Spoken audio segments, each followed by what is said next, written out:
चलिए अपने टॉपिक पे चलते हैं। संविधान सभा। संविधान सभा कैसे बनी? जब संविधान बनने की बात हुई, संविधान कैसे बनेगा, तो सबसे पहले आता है आपका cabinet mission. Cabinet mission 1946। Cabinet mission 1946। Cabinet mission क्या करेगा कि संविधान कैसे बनेगा, क्या क्या उसमें वो होंगे, ये सब संविधान सभा कैसे बनेगी, तो संविधान सभा कैसे बनेगी, उस चीज़ का जो डिसीजन था वो लिया कैबिनेट मिशन ने। कैबिनेट मिशन के बाद क्या हुआ कि जुलाई, आप साथ साथ नोट करते जाएं ताकि आपको परेशानी ना हो, ठीक है। तो जुलाई 1946 में संविधान सभा की जब संविधान सभा का क्या हुआ, संविधान सभा का गठन हुआ। जुलाई 1946 में संविधान सभा का गठन हुआ। तो आप इसको लिख लें कि संविधान सभा का गठन कब हुआ, जुलाई 1946। लेकिन कई बार इसमें प्रश्न ये पूछा जाता है कि संविधान सभा में कितने सदस्य थे। तो आइए बताते हैं। और बहुत ही इम्पॉर्टेंट, बार बार मैं आपका जब सिलेबस देख रहा था तो लगातार प्रश्न पूछा गया है कि संविधान सभा में कितने सदस्य थे, कहाँ कहाँ से आए थे, कौन लोग थे, क्या है।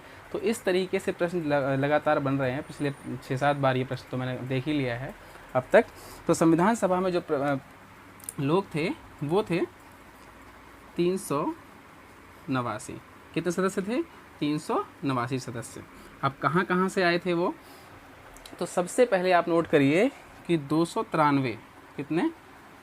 293 सदस्य जो थे वो थे ब्रिटिश।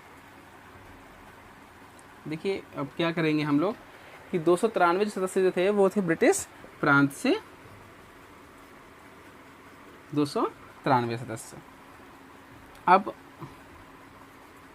92 सदस्य कहाँ से थे? 92 सदस्य थे देसी रियासतें। कहाँ से? देसी रियासतें, ठीक है। देसी रियासतों से 92 सदस्य थे। ये तो भाई मिला के जो टोटल हो रहे हैं। इसके बाद आप देखिए कि 4 सदस्य कहाँ से थे। 4 सदस्य थे चीफ कमिश्नरी। बस आप रटेंगे नहीं, जीके का जो मतलब है ना, रटना नहीं है, थोड़ा थोड़ा समझते चलें। आप लोग समझते चलेंगे तो जीके रटने की आपको आवश्यकता है ही नहीं कि आप रटने से जीके पूरी करेंगे।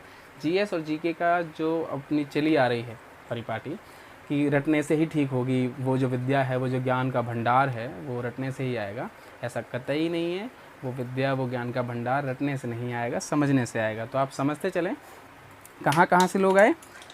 कैबिनेट मिशन 1946 में बना। जुलाई 1946 में संविधान सभा का गठन हुआ है। उसमें सदस्य कितने हैं? 389 सदस्य हैं, ठीक है। 389 सदस्य हैं। अब ये सदस्य कहाँ कहाँ से आ रहे हैं, कैसे चुने जा रहे हैं, तो इस पर थोड़ा सा आप देखिए। ये सदस्य चुने जा रहे हैं कैसे, मिटा दूं, आप लोग नोट कर लिया होगा। ये सदस्य चुने जा रहे हैं प्रति 10 लाख पर एक व्यक्ति। कितना? 10 लाख पर एक व्यक्ति इसमें चुना जाएगा। कहाँ कहाँ से लोग आएंगे, कहाँ कहाँ से लोग आ रहे हैं, तो आप देखिए। सबसे पहले इसमें हैं मुस्लिम, सिख और सामान्य, यानी कि जनरल जो लोग हैं वो सभी। तो कौन कौन है? मुस्लिम लोग हैं इसमें शामिल, सिख लोग हैं इसमें शामिल, और लोग हैं इसमें जनरल शामिल हैं। इसके बाद हम क्या करेंगे कि पार्टियां देखिए, आपकी प्रमुख पार्टियां कौन कौन सी हैं, ये आपने नोट कर लिया। 389 सदस्य कहाँ कहाँ से आए। अब आप देखिए पार्टियां। तो प्रमुख पार्टियां जो थी वो थी कांग्रेस और मुस्लिम लीग। कांग्रेस और मुस्लिम लीग, जिसमें से प्रमुख पार्टी कांग्रेस थी। कांग्रेस के सदस्य जो थे वो ज़्यादा थे। तो कांग्रेस और मुस्लिम लीग के सदस्य इसमें मिलकर इन्होंने क्या बनाया, ये बनाया। अब आप आइए संविधान सभा की बैठक पर, जो बहुत इम्पोर्टेंट है। आप पढ़ते चलें साथ साथ, इसका जो भी इसमें वो करेंगे हम साथ साथ पढ़ते चलेंगे और साथ साथ लिखते चलेंगे कि जो पहली बैठक है वो 9 दिसंबर 1946 में हुई। इसके अस्थाई, क्योंकि जब पहली बैठक, ये आप पूरा ढंग से करें क्योंकि पूछ लिया जाता है कि संविधान सभा की पहली बैठक जो है वो कब हुई, प्रथम बैठक कब हुई। इससे कई सारे प्रश्न आते हैं, लगातार प्रश्न आ रहे हैं, बहुत इंपॉर्टेंट प्रश्न है। तो आप लिखिए 9 दिसंबर 1946 में पहली बैठक हुई संविधान सभा की। पहली बैठक कब हुई? 9 दिसंबर 1946 में। जिसमें सबसे बुजुर्ग जो थे, सबसे सीनियर सिटीजन जो थे, उनको अस्थायी सदस्य बनाया गया। और वो कौन थे? डॉक्टर सच्चिदानंद। क्या थे? डॉक्टर सच्चिदानंद सिन्हा। ये अस्थायी बने। कौन से सदस्य हैं ये? अस्थायी सदस्य। सदस्य क्या? भारतीय संविधान के जो अध्यक्ष थे, भारतीय संविधान के जो अध्यक्ष रहेंगे वो अस्थायी अध्यक्ष रहेंगे। अस्थायी अध्यक्ष कौन थे? सच्चिदानंद सिन्हा। ये अस्थायी अध्यक्ष हैं इसके, ठीक है। संविधान सभा के अस्थायी अध्यक्ष रहे सच्चिदानंद सिन्हा। लेकिन हुआ क्या कि मुस्लिम लीग ने, किसने मना किया? मुस्लिम लीग ने इस बैठक में हिस्सा नहीं लिया। मुस्लिम लीग ने हिस्सा नहीं लिया। मुस्लिम लीग ने हिस्सा नहीं लिया। अब जब नहीं लिया तो इसके ठीक 2 दिन बाद, यानी कि 11 दिसंबर 1946 में इसके स्थायी रूप से, या स्थायी क्या, डॉक्टर राजेंद्र प्रसाद, मैंने बताया आपको कि संविधान सभा के जो अध्यक्ष थे, संविधान सभा के अध्यक्ष पहले अस्थायी अध्यक्ष बने सच्चिदानंद सिन्हा। संविधान सभा के पहले अस्थायी अध्यक्ष बने सच्चिदानंद सिन्हा। मुस्लिम लीग ने उस चीज़ को नहीं माना, नहीं आए। तो अगले 2 दिन बाद 11 दिसंबर 1946 में डॉक्टर राजेंद्र प्रसाद को इसका अध्यक्ष बनाया गया। अब जब राजेंद्र प्रसाद इसके अध्यक्ष बनते हैं तो जाहिर सी बात है कि राजेंद्र प्रसाद ने इसमें कुछ चीज़ें बदलाव किया। क्या क्या बदलाव हुआ है इसमें? आप देखिए कि 13 दिसंबर,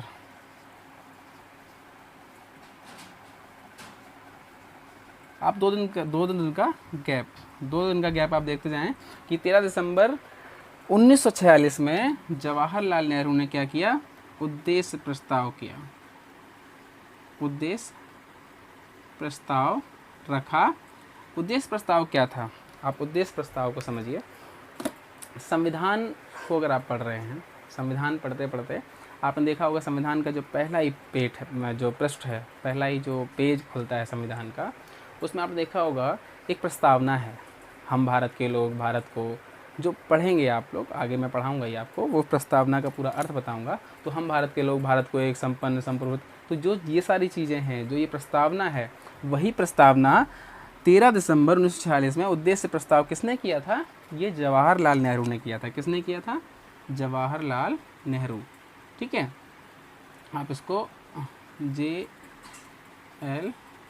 जवाहरलाल नेहरू ने उद्देश्य प्रस्ताव किया, जो पास कब हुआ?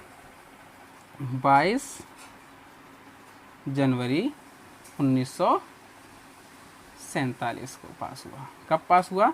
यही उद्देश्य जो प्रस्ताव था ये पास हो गया। क्या हो गया? ये पास हो गया 22 जनवरी 1947 को। ये जब पास हुआ तो पास होने के बाद वही संविधान का पहली जो प्रस्तावना वाला हिस्सा है, ये वही वाला हम पढ़ते हैं, ठीक है। अब संविधान सभा, जो कि देखिए संविधान बनाना कितना था, बहुत बड़ा संविधान है। अब ये बड़ा संविधान है, भारत का बड़ा लोकतंत्र है, तो बनेगा कैसा? एक चिरकाली, एक बहुत बड़ा, जो आने वाले समय में, यानी कि अब तक भी आप इस संविधान में देख रहे हैं कि ज़्यादा बदलाव नहीं हो पा रहे हैं, उसी को हम मान रहे हैं। तो कारण ये था क्योंकि संविधान बनाया ही इतने ढंग से था, उसमें समितियां ही इतनी थीं और हर समिति का अपना कार्य क्षेत्र था और वो कार्य क्षेत्र को बहुत ही अच्छे ढंग से किया गया था। इसलिए संविधान सभा में आप जब भी पढ़ेंगे तो आप देखिए कि कैसे कैसे, ये आप लोगों ने नोट कर लिया होगा, उम्मीद करता हूँ, तो कैसे कैसे चेंजेस आए आप देखिए, बताते हैं। सबसे पहली जो बात है, संविधान बनने को समय कितना लगा। तो संविधान बनने में जो समय लगा है वो लगा है 2 वर्ष। मैं बता चुका हूँ पिछली क्लास में कि 2 वर्ष 11 माह और 18 दिन। 2 वर्ष 11 माह 18 दिन लगा। ये बहुत बार प्रश्न पूछा जा चुका है कि संविधान बनने में कितना समय लगा। कितना समय लगा? 2 वर्ष 11 माह 18 दिन। देखिए कई जगह क्या होता है कि संविधान को ऐसे पूछ लिया जाता है घिर के कि जहाँ पर फंस जाता है विद्यार्थी। फंसता कैसे है कि पूछने का जो ढंग है, एग्जामिनर का जो ढंग होता है पूछने का, वो थोड़ा अलग होता है कि प्रारूप समिति का अध्यक्ष कौन है और संविधान सभा का अध्यक्ष कौन है, अस्थायी अध्यक्ष कौन है। तो अस्थायी अध्यक्ष कौन है, स्थायी अध्यक्ष कौन है, जो बता चुका हूँ मैं आपको, थोड़ा सा उसको समझेंगे। तो 2 वर्ष 11 माह 18 दिन लगे।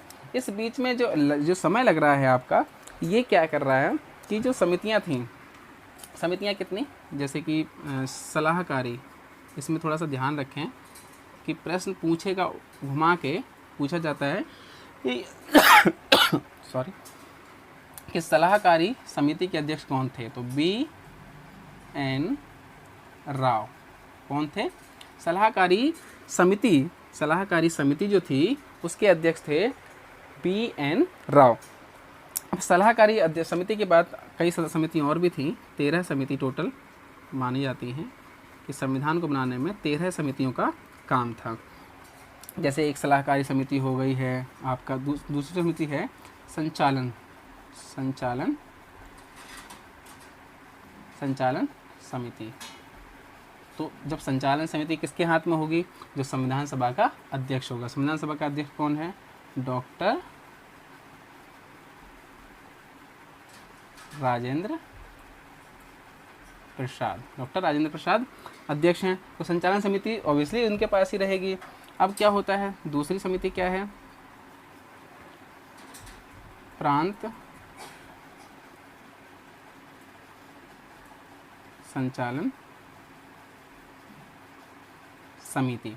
प्रांत की बात जब भी आएगी, राज्यों की बात जब भी आएगी, तो प्रांत में सबसे ज़्यादा उस टाइम काम कौन कर रहा था, प्रांत के लिए कौन सबसे ज़्यादा लड़ रहा था, कौन उनके अधिकारों के लड़ रहा था, कौन मांग कर रहा था? तो आप याद रखेंगे वल्लभ भाई पटेल। क्या? वल्लभ भाई पटेल। आपको याद रखना है कि प्रांत समिति जब भी बात आएगी तो वल्लभ भाई पटेल। तो संघ शक्ति समिति, तीसरा क्या है? संघ शक्ति समिति। ठीक है, तो संघ शक्ति समिति में क्या आएगा? जवाहरलाल नेहरू। संघ शक्ति यानी कि राज्यों की जो शक्ति है वो किसके हाथ में होती है? वो होती है प्रधानमंत्री। तो प्रधानमंत्री कौन? जवाहरलाल नेहरू। आप लोग, उम्मीद कर रहा हूँ कि आप लोग लिख रहे होंगे। जवाहरलाल नेहरू की बात करेंगे। अब जो प्रश्न फंसता है, जिसके लिए मैं ये समिति करवा रहा था, वो है कि प्रारूप समिति के अध्यक्ष।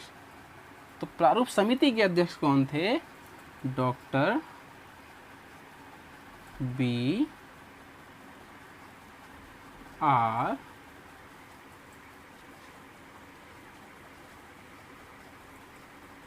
अम्बेडकर।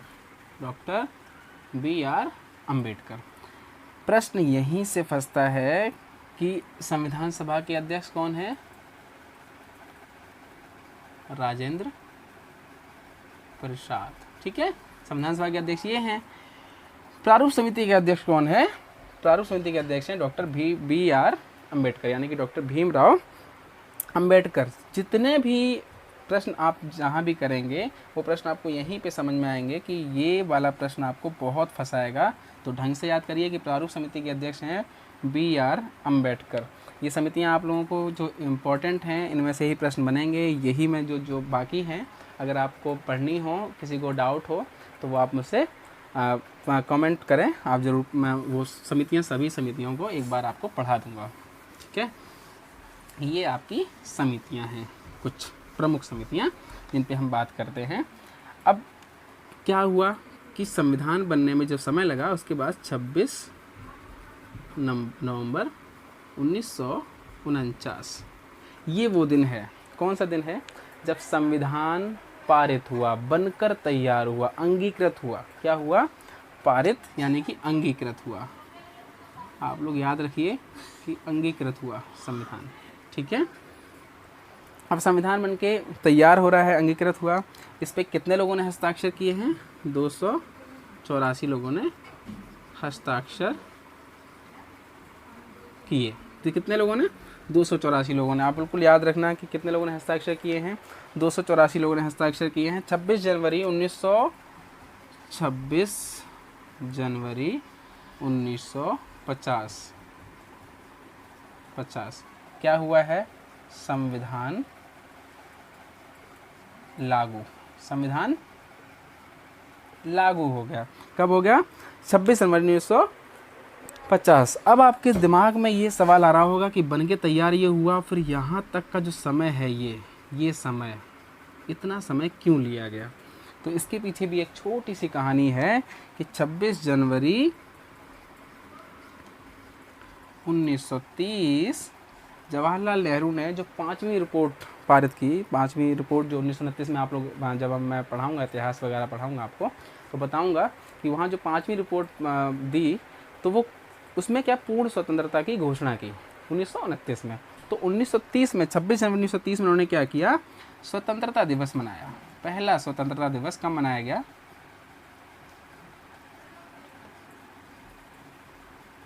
1930 में।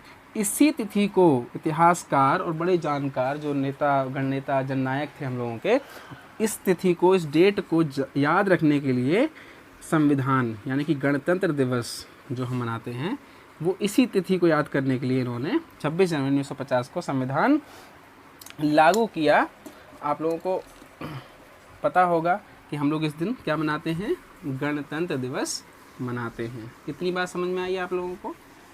चलिए आगे देखिए, कितना क्या है कि 395, क्योंकि कोई भी हो तो कितने भागों में बटा हुआ है, ये बटा है 22 भागों में। कितने भाग हैं इसके, 22 भाग हैं। हम एक एक भाग पढ़ेंगे, डीपली पढ़ेंगे और बहुत डिटेल में पढ़ेंगे, क्योंकि मैं ये चाहता हूँ कि आप लोग अच्छे से समझें, अच्छी चीज़ें करें। हम एक एक भाग पढ़ेंगे, 22 भाग हैं और 395 क्या है, इसके अनुच्छेद हैं, ठीक है।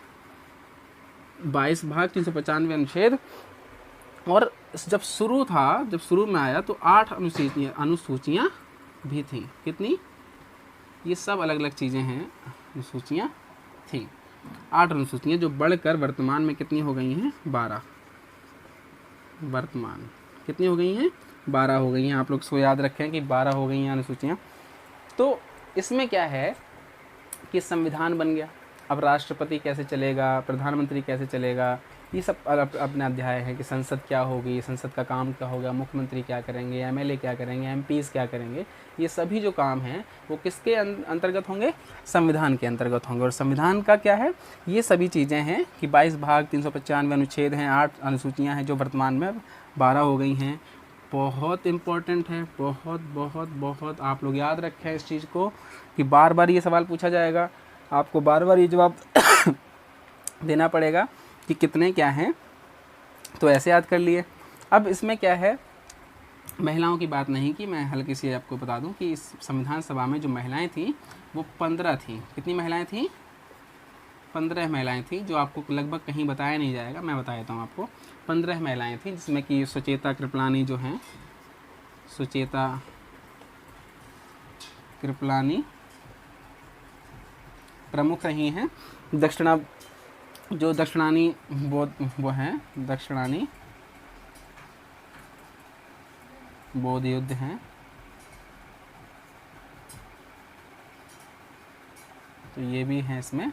और बाकी आप पढ़ेंगे बेगम एजाज रसूल हैं, बेगम एजाज रसूल हैं, ठीक है। अब ये आपकी कक्षा अभी जो है मैं अभी समाप्त कर दे रहा हूँ।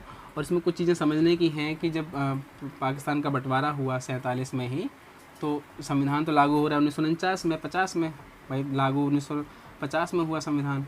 तो कौन कौन लोग बचे होंगे, क्योंकि जो संविधान बन रहा था सभा में तो सभी थे, हिंदू, मुस्लिम, सिख, ईसाई, है ना, जो कहते हैं हम हिंदू मुस्लिम सिख ईसाई आपस में भाई भाई, वो वाली बात थी। तो हम सभी थे, लेकिन बाद में तो बंटवारा हो गया, पाकिस्तान अलग हो गया और हिंदुस्तान अलग हो गया।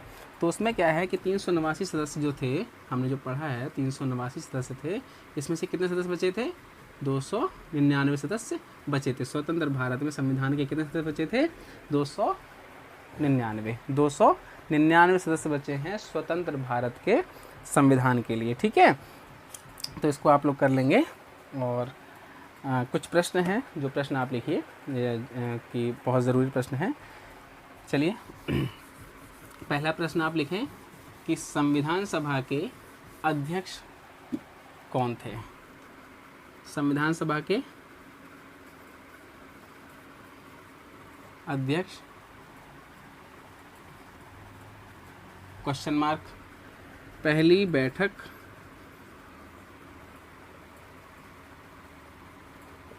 क्वेश्चन मार्क, ये बताएंगे आप पहली बैठक कब हुई? अस्थायी अध्यक्ष कौन थे? अस्थायी क्वेश्चन मार्क, प्रारूप समिति के अध्यक्ष कौन थे? Question mark,